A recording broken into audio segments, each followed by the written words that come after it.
दोस्तों, किसी ने सही बात कही है कि दूसरों की समस्याओं का आनंद लेना बंद कीजिए, वरना ईश्वर आपको वही गिफ्ट कर देंगे। क्योंकि भगवान वही तो गिफ्ट करते हैं जिसमें हमें आनंद आता है।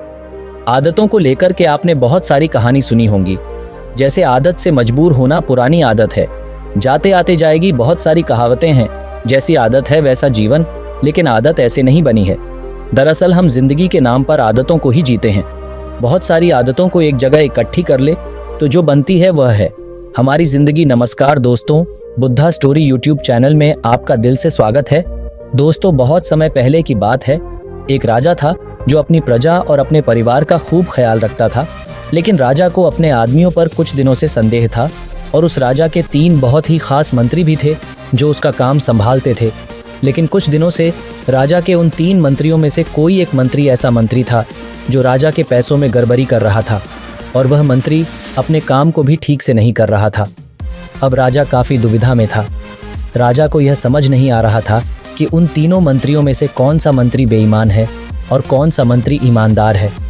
यह पता लगाने के लिए एक दिन राजा ने उन तीनों मंत्रियों को अपने पास बुलाया और कहा, देखो मंत्री जी, हमारा जन्मदिन आ रहा है, इसलिए आप तीनों को एक घने जंगल में जाना होगा और आप तीनों को एक एक बैग दे दिया जाएगा। उन तीनों को एक एक बैग दे दिया और उनसे कहा कि तुम तीनों को अलग अलग घने जंगल में छोड़ दिया जाएगा। उस जंगल में तुम लोगों को फल के पेड़ को ढूंढना है और अच्छे अच्छे और ताज़ा फल से इस थैले को पूरा भर कर लाना है, और तुम तीनों के पास सिर्फ आज शाम तक का ही समय है। राजा के कहे अनुसार वह तीनों मंत्री को जंगल में छोड़ आए। उसके बाद वह तीनों मंत्री जंगल में आ गए। उसके बाद पहला मंत्री बहुत ईमानदार और मेहनती था, तो उसने राजा के लिए बहुत सारे अलग अलग और अच्छे और ताज़ा फल से अपने थैले को पूरा भर लिया। लेकिन उसे यह सब करने के लिए बहुत मेहनत करनी पड़ी। उसने अपना काम पूरा कर लिया था। वह बहुत थक चुका था और उसने अपना काम ईमानदारी से भी किया था।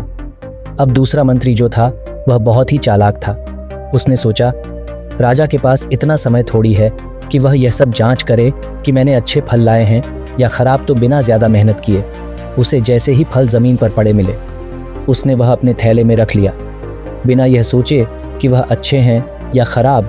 जो उसे ज़मीन पर पड़े फल मिले थे वह बहुत ज़्यादा खराब थे, और वह आराम से पेड़ के नीचे बैठ गया। अब तीसरा मंत्री जो था वह बहुत ही ज़्यादा बेईमान और आलसी था। उसने सोचा कि राजा सिर्फ थैले की लंबाई और वज़न ही देखेगा, यह नहीं देखेगा कि उस थैले के अंदर क्या है और कितनी अच्छी और ख़राब चीज़ें हैं। तो उस तीसरे मंत्री ने बिना कुछ सोचे समझे अपने थैले को सूखे पत्तों और कुछ छोटे छोटे पत्थरों से अपने थैले को भर लिया, और वह भी पेड़ के नीचे बैठ गया और शाम होने का इंतज़ार करने लगा। राजा के कहे मुताबिक समय समाप्त हो चुका था, शाम भी हो चुकी थी। अब वह तीनों मंत्री भी एक साथ अपने अपने थैले के साथ राजा के महल में वापस आ गए। राजा ने देखा कि वह तीनों मंत्री जंगल से वापस आ गए हैं, तो राजा ने उन तीनों मंत्रियों के थैले को खोल कर देखा, नहीं कि उसके अंदर क्या क्या है, और उसने उन तीनों मंत्रियों को अलग अलग जेल में 1 महीने के लिए जेल में कैद कर दिया। राजा ने सिपाहियों को यह आदेश दिया कि इन तीनों को 1 महीने तक खाना नहीं दिया जाएगा, और यह तीनों भी 1 महीने तक वही फल खाएंगे जो इन तीनों ने जंगल से अपने थैले में भर कर लाए हैं। और उन तीनों मंत्री को राजा ने जेल में कैद कर दिया। तो जो पहला मंत्री था जिसने अपने थैले में अच्छे और ताज़ा अलग अलग फल अपने थैले में जमा किए थे, उसने जेल में 1 महीना आराम से गुजार लिए, अच्छे फल खाते हुए जो उसने खुद जमा किया था। उसके बाद जो दूसरा मंत्री था जिसने बेकार और ख़राब फल अपने थैले में रखे थे, उसे वही बेकार और ख़राब फल 1 महीने तक खाने पड़े, और वह उस जेल में ज़्यादा दिनों तक टिक नहीं पाया, और बाद में वह ख़राब फल खाने की वजह से बीमार पड़ गया और उसकी तबीयत ख़राब हो गई। अब जो तीसरा मंत्री था, जो बहुत ही बेईमान और आलसी था, जिसने अपने थैले में सिर्फ सूखे पत्ते और कुछ छोटे छोटे पत्थर भरे थे, क्योंकि उसके थैले में खाने के लिए कुछ सूखे पत्ते और कुछ छोटे छोटे पत्थर ही थे, तो वह 1 महीने के लिए क्या खाता। और तभी उसे अपने बेईमानी और आलस्य पर पछतावा होने लगा कि शायद मैंने उस दिन थोड़ी मेहनत करके इस थैले में फल रख दिए होते तो आज मेरा यह हाल नहीं होता। और वह बिना कुछ खाए वह मंत्री जेल में 2 दिन के बाद ही जेल के अंदर ही भूख के कारण मर गया।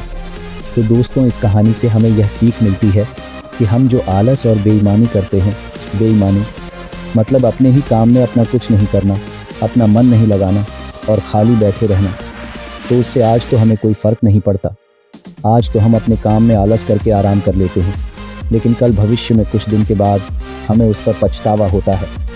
आपने बहुत से लोगों को यह कहते हुए सुना होगा कि काश उस समय पर मैं ऐसा कर लेता तो आज उस इंसान की जगह मैं होता। लेकिन उस समय पर उन लोगों ने आलस को अपनाया था, इसीलिए वह आज जहाँ के वही है। और जिसने मेहनत को अपनाया था वह इंसान अपनी मंजिल में आगे बढ़ गया। तो अपने काम के साथ बेईमानी और आलस्य बिल्कुल भी मत करो, उसके बाद तो हमें पछतावे के अलावा और कुछ भी नहीं मिलता। ये जो समय है ना, इसकी कीमत कोई नहीं लगा सकता है। हम लाखों रुपए देकर भी अपनी ज़िंदगी का 1 मिनट भी वापस नहीं ला सकते। इसीलिए इस समय का सही उपयोग करो। समय की एक अच्छी बात है और एक बुरी बात है।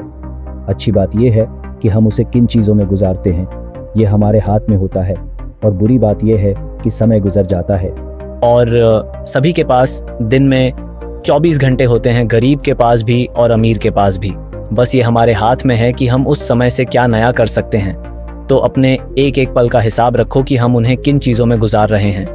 तो अगर आप इस कहानी को और भी लोगों तक पहुंचाना चाहते हो तो इस वीडियो को लाइक करो ताकि वीडियो को और भी लोगों तक पहुंचाए। दोस्तों, आपने आज के इस वीडियो से क्या सीखा वो मुझे आप कमेंट में बता सकते हैं। इसी के साथ में उम्मीद है कि आपको आज की वीडियो पसंद आई होगी। तो इस वीडियो को उस इंसान को शेयर करें जिससे यह कहानी सुनने की ज़रूरत है, और उसी के ठीक बाद चैनल को सब्सक्राइब करें।